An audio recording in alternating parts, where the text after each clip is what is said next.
बात करते हैं दिल्ली के मुख्यमंत्री अरविंद केजरीवाल। ऐसा लगता है मानो अरविंद केजरीवाल एक कदम आगे बढ़ने की कोशिश करते हैं तो ईडी कहती है कि नहीं भैया, हम तुमसे 2 कदम आगे हैं। जहां कुछ पल पहले ही ये खबर सामने आई जहां अरविंद केजरीवाल को सुप्रीम कोर्ट द्वारा अंतरिम जमानत दे दी गई, वहीं ईडी ने भी उसके तुरंत बाद ही ईडी वो पहुंची अदालत और सप्लीमेंट्री चार्जशीट दाखिल कर दी। मामला है दिल्ली शराब घोटाले का, जहां मनी लॉन्ड्रिंग के इस मामले को लेकर ईडी ने वो सप्लीमेंट्री चार्जशीट दाखिल कर दी है। ईडी ने राउज एवेन्यू कोर्ट में ये चार्जशीट वो दाखिल की है। ईडी ने 2224 पन्नों की चार्जशीट दाखिल की है। मुद्दा है शराब घोटाले का, जिसको लेकर लगातार अरविंद केजरीवाल की मुश्किलें बढ़ रही हैं और एक तारीख जब से अरविंद केजरीवाल वो जेल में हैं, उनको एक बार भी ईडी ने मौका नहीं दिया कि वो जेल के बाहर आ पाएँ। हर अदालत का दरवाज़ा खटखटाने के बाद सुप्रीम कोर्ट तक अरविंद केजरीवाल वो पहुँचे, लेकिन उसके बाद उन्हें वो आज अंतरिम जमानत वो 1 जून तक की मिली, यानी कि 2 जून को उन्हें अदालत में पेश होना होगा।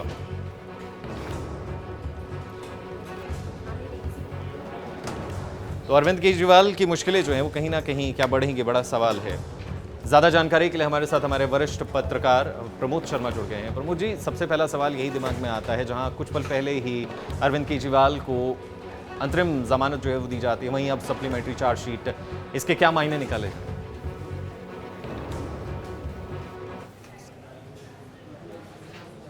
नीति घोटाले का मामला है, उसमें जो ईडी ने इस मामले में गिरफ्तारी की है अरविंद केजरीवाल की, और इसी के दौरान उन्होंने पहले से ही ये जानकारी आ गई थी। 2 दिन पहले भी डेली पोस्ट ने दर्शकों को जानकारी दी थी कि आज इसमें सप्लीमेंट्री चार्जशीट दाखिल की जाएगी जी। तो जैसा कि आपने बताया है कि 224 पन्नों की एक सप्लीमेंट्री चार्जशीट, यानी कि एक आरोप पत्र जो कोर्ट में इन्वेस्टिगेशन के बाद कोई भी एजेंसी, चाहे ईडी हो, सीबीआई हो, लोकल पुलिस हो, जो भी इन्वेस्टिगेशन एजेंसी होती है, जांच करती है पूरे मामले की, वो अपना चार्जशीट दाखिल करती है। लेकिन ये फाइनल चार्जशीट नहीं है। अभी इसमें जो दायर की है उन्होंने, तो उसमें पूरे तथ्य उसमें रखे गए हैं कि अब तक की जो इन्वेस्टिगेशन है उसके अनुसार इसमें अरविंद केजरीवाल की क्या कहाँ कैसे इन्वॉल्वमेंट है, उनके खिलाफ क्या क्या पक्के सबूत हैं। यानी कि जैसे कि पहले भी हमने इस पर चर्चा की थी कि जो गोवा में जो चुनाव में पैसे के कैसे हवाला के जरिए लेन देन हुआ, कैसे ट्रांजैक्शन मनी वहाँ पर जो चुनाव में इस्तेमाल हुई, किसके माध्यम से आई, कैसे आई, उनका अरविंद केजरीवाल से कैसे मिले। जैसे साउथ लॉबी में के कविता, इसमें गिरफ्तारी हुई है, तेलंगाना के पूर्व चीफ मिनिस्टर की बेटी है, विधान परिषद की सदस्य, तो उन्होंने मुलाकात की थी अरविंद केजरीवाल के कार्यालय में उनसे। इसी तरह प्रभु जी, सवाल ये उठता है कि मान लीजिए, चलिए उन्होंने वो सप्लीमेंट्री चार्जशीट दाखिल कर दी। सवाल अब हर किसी के दिमाग में आता है कि क्या इससे अरविंद केजरीवाल को जो अंतरिम जमानत मिली है, क्या उस पर कोई असर पड़ेगा, या फिर सिर्फ ठीक है उन्होंने सप्लीमेंट्री चार्जशीट दाखिल करनी थी और अब 2 कहा जाए कि जून को अरविंद केजरीवाल वापस आएंगे, इससे कोई खास फर्क उनकी अंतरिम जमानत पर नहीं पड़ेगा? क्या कहेंगे? दर्शकों को बता दूं कि अभी सुप्रीम कोर्ट ने जो जमानत दी है, अंतरिम जमानत उनको 1 जून तक, उस पर कोई असर नहीं पड़ेगा इस सप्लीमेंट्री चार्जशीट का, क्योंकि उन्हें वो अंतरिम जमानत का मतलब ही ये है कि अंतरिम तौर पर, अस्थायी तौर पर उनको जमानत दी गई है 20 दिन के लिए, क्योंकि चुनाव प्रचार में उनको भाग लेना था। उनकी ओर से एक अनुरोध किया गया था सुप्रीम कोर्ट में।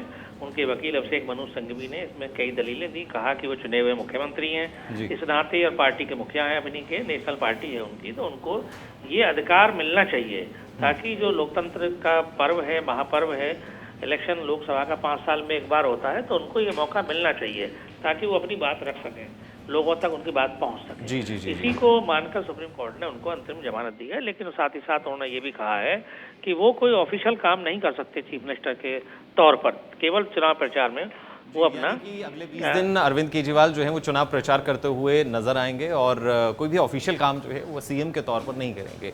शुक्रिया प्रमोद जी तमाम जानकारी के लिए, हमारे साथ जुड़ने के लिए। तो अरविंद केजरीवाल की अंतरिम जमानत पर, जैसे कि प्रमोद जी ने बताया कि अब उनकी अंतरिम जमानत पर कोई असर नहीं पड़ेगा, चुनाव प्रचार करते हुए नजर आएंगे। लेकिन ये जरूर है कि ईडी ने पूरी की पूरी डिटेल्ड एक शीट वो सप्लीमेंट्री चार्जशीट जरूर दायर कर दी है 224 पन्नों की।